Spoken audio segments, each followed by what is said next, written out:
Hey guys, welcome to my channel. As for those who are new to this channel, my name is Claudia, I'm from Hungary and currently I live in Tokyo and I work here full-time as a business consultant at a Japanese company. In this video, I would like to talk about how I found my current full-time job in corporate Japan, and I would also like to share my experience about job hunting, internships, interviews in Japan. So as for Japan, job hunting experience can be really honestly tough. It is a very long process. University students usually they start job hunting 1 year before they graduate.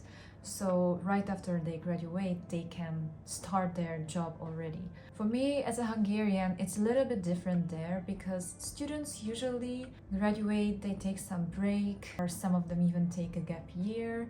And then they start searching for a specific job, like they apply for a profession.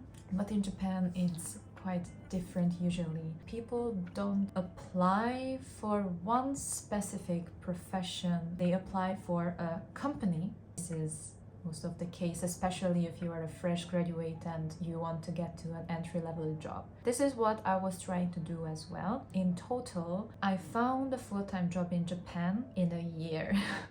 I did my master's in Japan and I can speak some Japanese, which are really helpful for me to find a job. I had to start job hunting experience in February 2022. So in Japan, the most common way to start the job hunting experience is when you search for those specific websites which provide these orientations for a company itself. I was personally searching these companies on a website called Mynavi. There are like many categories: IT, maker, consulting. You basically just chose different companies. You go to their website, you register there. There will be orientations to which you have to apply.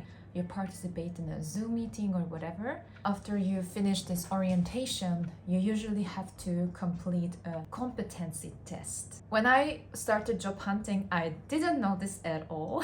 They will try to check your ability of your logical thinking, reading skills, mathematical skills, and yeah, it's really hard. It was all in Japanese. There was like time limit, but by the time I understood what it actually meant in Japanese, it was already over. The more prestigious the company is, the harder and more difficult the test is. I passed some of them, which meant that I could go to the interview section. There were at least 2, 3, 4, 5 interviews depending on each company, because they are really trying to search for the most capable and best candidates, especially if you try to get into a really good company. However, I did not find my job through this process. This is the most traditional Japanese way of finding your job, but for me it didn't work out, so I had to search for other options. I was studying at Kyoto University, and when I used to live in a dormitory, around April or May, I received a bunch of pamphlets about summer internships in Japan. Some of them were in Japanese, some of them were in English. I was mostly opting for English internships, and luckily I found one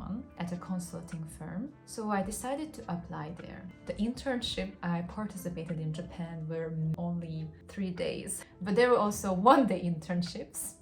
I was officially one of the participants for that summer internship at that consulting firm. After the internship ended, I expressed my interest in joining the company if I had the opportunity, whether they have open positions. They were like, okay, you can try applying there. They were like, okay, you can try applying here if you want. The first interview was very casual. I passed that. There was another interview. It was a little bit harder, but I also passed that. And the third round was a competency test. Luckily, it wasn't really hard. Mathematics was really easy. There was an English test too, which helped me a lot. And there was also Japanese reading. And after that, there was another step, which was a workshop. I had to participate in a Zoom meeting with other Japanese students. We had to create like a business plan within 3 hours or something like that. That was very hard.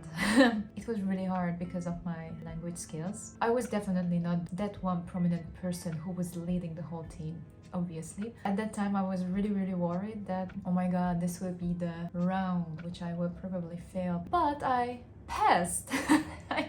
And I was so happy. Finally, the last round came, which was a final interview with the CEO of the company. At that time, I was still living in Kyoto, so I had to go from Kyoto to Tokyo because it was in person. And then I came back home to Kyoto. In March, I got the documentation, the contract which I could sign to be accepted for the company. I thought that it was really helpful that I already participated in the same company's internship program, because luckily that program was English. I was able to more actively participate in conversations. They were already able to see my capabilities, which were so much more limited when I was speaking in Japanese. I feel like if I wouldn't have participated in that specific internship, I would probably not get accepted into the company, because they would just have the impression with the Japanese, which is not fully the same when I am able to conversate in English. So for those who are searching for a job in Japan, I really recommend applying for internships first. But of course, I also have some friends who were able to find a job like not related to this job hunting experience at all. There are also websites where they can provide visa sponsorship as well.